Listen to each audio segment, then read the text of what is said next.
Ika-unang Timoteo Kabanata 2. Ako ay nagtatagubilin kung gayon, na, una sa lahat, na ang mga paghiling, ang mga panalangin, ang mga pamamagitan, at ang pagbibigay ng pasalamat, ay gawin patungkol sa lahat ng tao.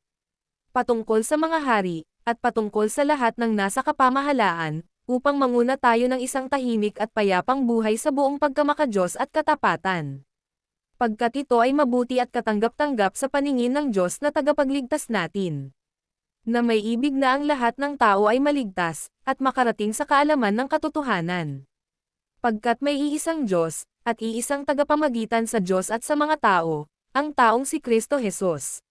Na nagbigay ng kanyang sarili na isang pantubos dahil sa lahat, ng mapatotohanan sa takdang panahon. Na doon ay itinalaga akong isang mangangaral, at isang apostol, nagsasalita ako ng katotohanan kay Kristo, at hindi nagsisinungaling winking face, isang guro ng mga hentil sa pananampalataya at pagkatotoo. Ibig ko nga kung gayon na ang mga lalaki ay manalangin kahit saan, na itinataas ang mga banal nilang kamay, na walang pagkapuot at pag-aalinlangan.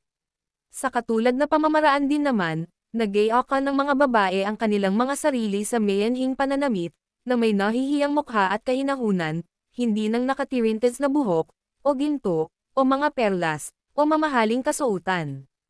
Kundi, ang nababagay sa mga babae na nagpapahayag ng pagkamakadiyos, ng mabubuting gawa. Hayaang matuto ang babae sa katahimikan na may buong pagpapailalim. Ngunit hindi ko pinapayagan na ang isang babae ay magturo, ni mangagaw ng kapamahalaan sa ibabaw ng lalaki, kundi upang manahimik. Pagkat si Adam ang unang inanyuan, pagkatapos ay si Eva. At si Adam ay hindi nalinlang, kundi ang babae na nalinlang ay napasa paglabag.